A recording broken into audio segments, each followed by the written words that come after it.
ఈ car race case విచారణను Nampally ACB court August 25కు వాయిదా వేసింది. 1,00,000 పూచీకత్తు, 2 షూరిటీ సమర్పించాలని ఆదేశించింది. ఈ కేసులో కేటీఆర్తో పాటు ఐఏఎస్ అధికారి అరవింద్ కుమార్, మాజీ చీఫ్ ఇంజనీర్ బిఎల్ఎన్ రెడ్డి హాజరు నమోదు చేసింది న్యాయస్థానం. కోర్టులో విచారణకు సహకరిస్తానని ఎప్పుడు పిలిచినా వస్తామని సంతకం చేశారు కేటీఆర్. ఈ కార్ రేస్ నిర్వహణలో అక్రమాలు జరిగినట్టు ఏసీబీ కేసు నమోదు చేసింది. దాదాపు 55 కోట్ల రూపాయల మేర దారి మళ్లినట్టు అభియోగాలు మోపింది. కేటీఆర్తో సహా పలువురిని విచారించి ఛార్జ్ షీట్ ని ఏసీబీ కోర్టులో సమర్పించింది.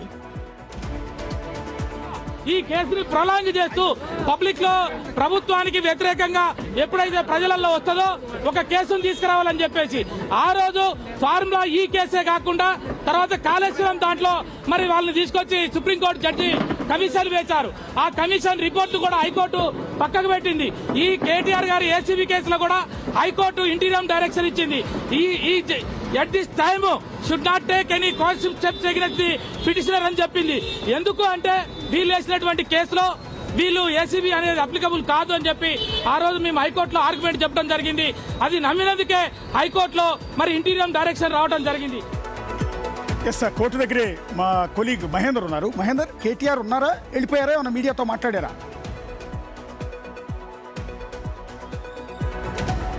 ఫార్ములా ఈ కేసులో ఈరోజు నాంపల్లి స్పెషల్ కోర్టుకు కేటీఆర్ హాజరయ్యారు. ఆయన కోర్టు కేసు ఇటు అనంతరం ఆయన ఇక్కడ మీడియాతో కూడా మాట్లాడకుండా స్ట్రైట్గా వెళ్ళిపోయారు. మొదట మీడియాతో మాట్లాడతారు, ఈ కేసు సంబంధించి వివరిస్తారు, ఇవన్నీ కూడా చాలా వరకు ఎదురు చూశారు. కానీ ఆయన ఏం మాట్లాడలేదు, మాట్లాడకుండానే ఆయన వెళ్ళిపోవడం జరిగింది. మరి కేసుకు సంబంధించినట్టు వివరాలు తెలుసుకోవడానికి అడ్వకేట్ కూడా మనతో పాటు ఉన్నారు. అసలు ఏం జరిగింది, లోపల ఏం జరిగింది, ఎప్పటివరకు వాయిదా పడింది, బయలు ఎలా ఉంది, అవి 2 విషయాలపైన ఒక అడ్వకేట్ ఉన్నారు. 2 నిమిషాలు చెప్తాం.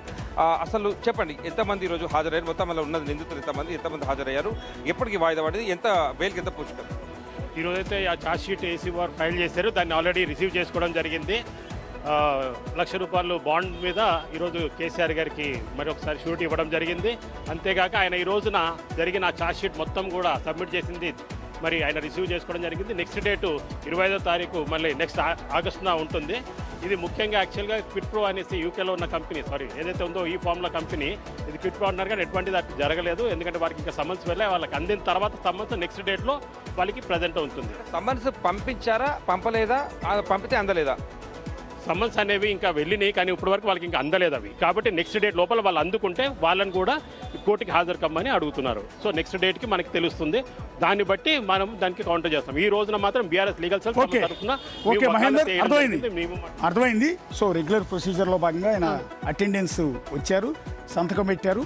సో రెగ్యులర్ ప్రాసెస్ అంతా కూడా ఆగస్టు 25 నుండి స్టార్ట్.